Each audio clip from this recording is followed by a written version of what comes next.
प्यारे बच्चों, कैसे हैं सभी आप? कैसी तैयारी चल रही है आप सभी लोगों की? हमें लगता है कि आप बहुत अच्छे से तैयारी कर रहे होंगे और बहुत पीक टाइम है, तैयारी करने का समय, बहुत अच्छे से तैयारी करते रहिएगा। आज हम आपको कराएंगे पृथ्वी। पृथ्वी जो है, यदि हम बात करें पृथ्वी की, तो पृथ्वी का यदि जो भार है वो 5.8 गुणा 10 की पावर 24 केजी, 5.8 गुणा 10 की पावर 24 केजी इसका भार है। पृथ्वी जिस पे हम रहते हैं, सौरमंडल का वो ग्रह है जिस पे मनुष्य अपना जीवन यापन चलता है। मनुष्य की जीविका यहीं से चलती है। इसे ग्रीन प्लैनेट के नाम से भी कहा जाता है। यदि हम ऊपर से देखते हैं तो इस ग्रह को हम नीला ग्रह कहते हैं, जैसे कि बच्चे कहते हैं ना कि आज ब्लू है, पानी पानी पानी। ठीक है, तो आज हम बात करेंगे सीधा सीधा पृथ्वी अपने काल्पनिक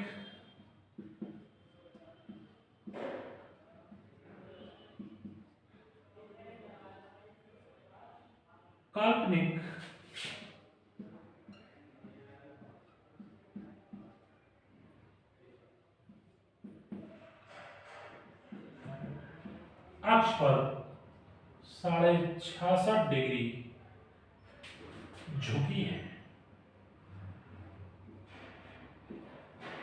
इसका झुकने का मेरे प्यारे बच्चों कारण यह है कि यदि पृथ्वी अपने अक्ष पर झुकाव न देती तो कभी भी ऋतुओं में परिवर्तन नहीं होता। ऋतु हमेशा एक समान रहती, गर्मी तो गर्मी, सर्दी तो सर्दी। ठीक है, इसके कारण लिखेंगे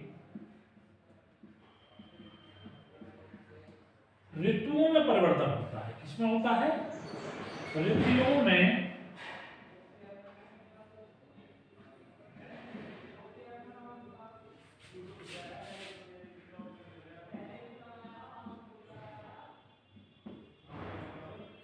में परिवर्तन होता है। दूसरा, पृथ्वी की एक खास बात और है। पृथ्वी जो परिक्रमा करती है, पृथ्वी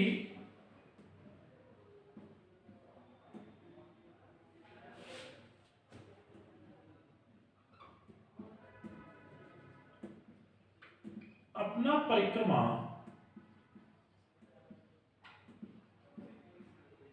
365 दिन में करती है।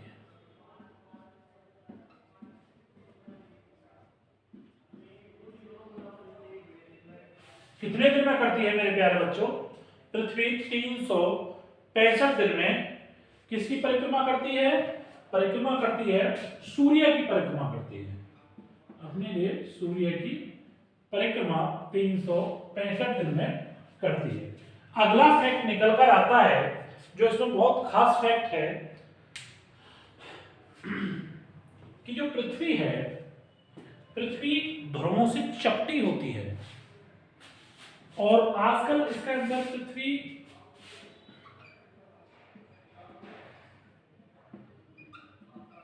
ध्रुवों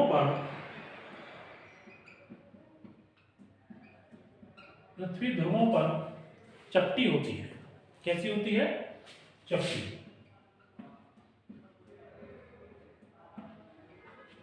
उस भाग को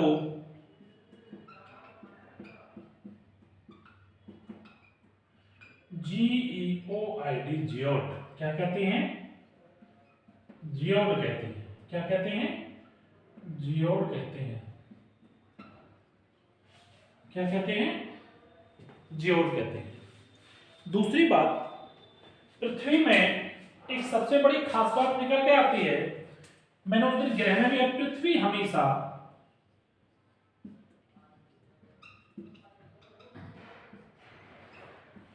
पश्चिम से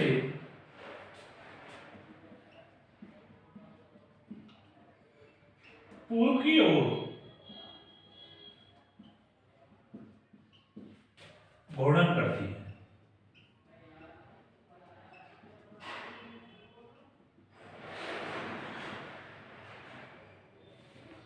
अगला सवाल ये निकल कर आता है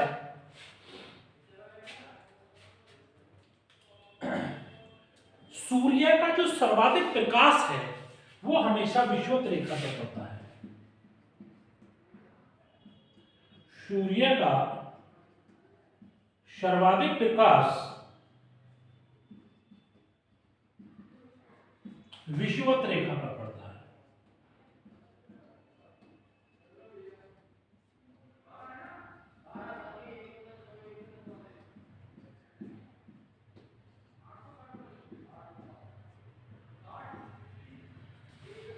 ठीक है, विषुवत रेखा कौन सी होती है? भूमध्य रेखा, जो पृथ्वी को दो बराबर भागों में बांटती है उसे हम विषुवत रेखा या भूमध्य रेखा कहते हैं। ये कुछ बहुत खास फैक्ट्स मैंने इसके बारे में बताए, बहुत छोटी सी वीडियोस के साथ पहले पृथ्वी का भार, ये 5-7-8 फैक्ट आपके लिए बहुत इंपॉर्टेंट फैक्ट हैं। और पृथ्वी का झुकना, ऋतुओं में परिवर्तन, और पृथ्वी का हमेशा पश्चिम से पूर्व की ओर घूर्णन। अगला इसमें पृथ्वी जो है विशेष कर पृथ्वी हमेशा गोलाकार है, ये सबसे पहले अरस्तु ने कहा था। पहला क्वेश्चन एसएससी वगैरह में डाल देते थे, अब ये क्वेश्चन मैंने बहुत दिन से देखा नहीं, आप बताइए। अब पृथ्वी वर्तमान स्थिति में चपटी है। अब पृथ्वी के बारे में मैं कुछ बड़ी खास बात बताता हूँ। पृथ्वी एक गोलाकार है, ये पहले अरस्तु ने कहा। पृथ्वी चपटी है। अब जैसे जैसे पृथ्वी की अवधारणा होती गई, जैसे जैसे एस्ट्रोलॉजिस्टों ने अवधारणा की, उसी के अनुसार उसका व्याख्यान हमने किताबों में छपा। कुछ लोग कहते हैं कि अंडाकार है, कुछ लोग कहते हैं गोलाकार है। सबसे पहले गोलाकार है, फिर उसके बाद अंडाकार है। बच्चे कहते थे अंडाकार क्यों है, तो टीचर्स लोग कहते थे कि भाई 1 साल के लिए मान लो कि आपको पास होना है, ये समझ लो कि पृथ्वी गोलाकार है। लेकिन उसके बाद आए कि भाई पृथ्वी अंडाकार है, कि भाई इतने अंडाकार है इस अवधारणा में, इतना तो मान लो कि पृथ्वी अंडाकार है। ठीक है, तो भाई सबसे बड़ी खास बात यह है और इंपॉर्टेंट बात यह है कि जैसे जैसे इसकी अवधारणा होती गई, अब पृथ्वी चपटी है, तो एक नया सवाल निकल कर आता है सर्पिलाकार, मतलब कि सेब जैसे आकार की। तो इस सेब जैसे आकार की उस झुके हुए भाग को हम क्या कहते हैं? जियोड कह देते हैं। क्या कहते हैं? जियोड। अगले वीडियोस में हम आपको जो लेकर आएंगे इसके लिखेंगे अक्षांश, लैटिट्यूड, लॉन्गिट्यूड्स, मतलब कि अक्षांश और देशांतर। अक्षांश क्या है और देशांतर क्या है, उन सभी का अध्ययन हम इसमें कराएंगे।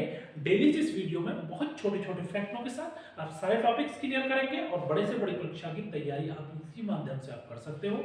बाकी मेंस के लिए भी हमारा बैच न्यू इशू है, ऑनलाइन क्लासेस हमारे यहाँ क्लासेस हो चुकी हैं, स्टार्ट हो चुकी है। आप चाहें तो उसे ज्वाइन कर सकते हैं। और मेंस में थोड़ा डेप्थ लिखना पड़ता है, लेकिन फैक्ट के लिए देखें तो फैक्ट के लिए शॉर्ट वीडियोस हैं हमारी। बाकी मेंस के लिए भी हम वीडियो लेकर आ रहे हैं, जिसमें मेंस में कैसे मेंस लिखा जाता है, कैसे हम किसी चीज को समझाएंगे, कैसे एसए का है, जैसे कि मान लो जुडिशरी वालों का एसए आ रहा है, तो एसए के बारे में हम अपनी वीडियो लेकर आएंगे कि एसए कैसे लिखा जाता है। और दूसरा हम कॉम्प्रिहेंशन के गद्यांश के बारे में भी आपको बताएंगे कि गद्यांश कैसे लिखा जाता है। हर वीडियोस का आप ग्रांट लेते रहिएगा, ध्यान रखिएगा और हमारे चैनल को सब्सक्राइब करते रहिएगा। यदि समझ में आए तो उसे शेयर भी करते रहे, ताकि हमारे चैनल की आवाज काफी लोगों तक पहुंचे और घर बैठे निःशुल्क इसका लाभ उठा सकें। तो मेरे प्यारे बच्चों, लगातार लगे रहिएगा और छोड़िए इन सब चीजों को। ब्रेकअप पैचअप में कुछ नहीं रखा, सिर्फ अपनी पढ़ाई पे लगे रहिएगा, इसी से आपको मुक्ति मिलनी है। बहुत लोग हैं, बहुत लंबा जीवन है, मुक्ति केवल आपको पढ़ाई से मिलेगी। लगातार इस पढ़ाई में अच्छे से अभ्यास करते रहिएगा और जो चीजें समझ में ना उसे कमेंट में डालें। और पढ़ने की बात कुछ लोगों ने मुझे ऑनलाइन क्लासेस में डाला था कि सर कुछ चीजें दिमाग में नहीं रुकती। वो हर व्यक्ति के साथ ऐसा होता है, दिमाग में जब नहीं रुकती, जब इधर उधर ज्यादा पैचअप होते हो, इधर उधर ज्यादा बातें करते हो और पढ़ाई लिखाई की बातें कम, इधर उधर की बातें ज्यादा हो जाती हैं। तो भाई इन चीजों को ध्यान में रखें, बार बार रिवीजन करें सब चीजों को, तो सारी चीज आपके समझ में आना शुरू हो जाएंगी। इसी के लिए आज के लिए धन्यवाद।